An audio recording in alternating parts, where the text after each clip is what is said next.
నేరాలు చేసే జగన్మోహన్ రెడ్డి, బాబాయిని చంపిన జగన్మోహన్ రెడ్డి, అమాయకుడైన కొల్లు రవీంద్ర పైన హత్యా నేరం పెట్టి 55 రోజులు 60 రోజులు జైల్లో పెట్టి పైశాచిక ఆనందాన్ని పొందారే మీరు మనుషులా? మీ పుట్టుకు నియమనాలను అడుగుతున్నా. ఇలాంటి ఒకటి కాదు. ఈ రోజే మీరు చూస్తే గన్నవరంలో అక్కడ ఒక చిన్న సైకో అతను ఉన్నాడు. ఇష్టానుసారంగా చేస్తున్నారు. మన ఆఫీసు పైన దాడి చేస్తారు, మన వాళ్ళ మీద కేసు పెడతారు. కడాన ఒక ఆడబిడ్డ ఎవరైతే సాయి కళ్యాణ్ని అరెస్ట్ చేసి జైల్లో పెడతారు. ఒక ఆడబిడ్డ అనే కనికరవలేదు. అవేమన్నా మీ ఆఫీసు మీద దాడికి వచ్చిందా? ఏమైనా కద్దెసుకొచ్చి మిమ్మల్ని ఏమైనా పొడిచిందా?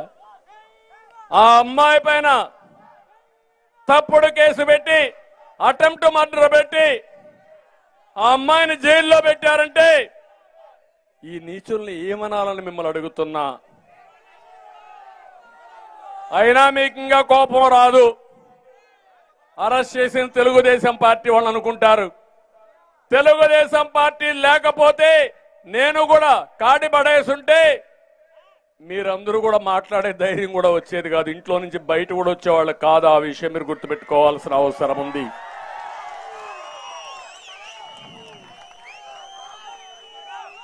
అందుకే నేను మిమ్మల్ని కోరుతున్నాను. ఈరోజు కొల్లు రవీందర్ని కాదు, అచ్చెన్నాయుడిని మొదలుపెట్టి అందరినీ అరెస్టులు చేశారు. 4 సంవత్సరాలు.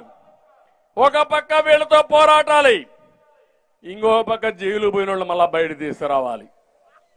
మీరు అర్థం చేసుకోవాల్సిన అవసరం ఉంది. ఇలాంటి దుర్మార్గమైన రాజకీయం నా జీవితంలో 40 ఏళ్లలో ఎప్పుడూ చూడలేదని మరొక్కసారి మీ అందరికి విజ్ఞప్తి చేస్తున్నా.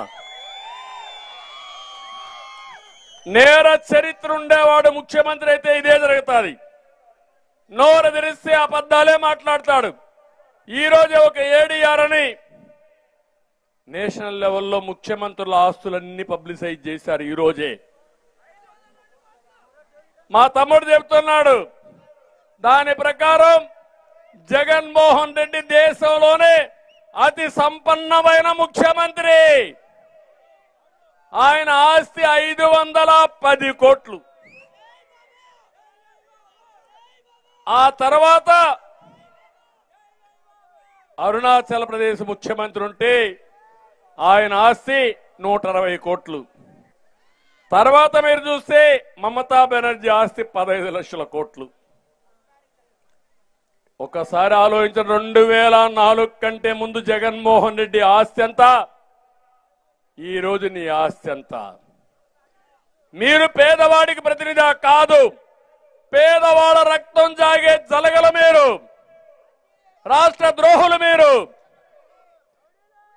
రౌడీ రాజ్యాన్ని పెట్టి మెడ మీద కత్తి పెట్టి ఆస్తులు రాయించుకునే దుర్మార్గులు మీరని చెప్పి కూడా నేను మీకు తెలియజేస్తున్నా.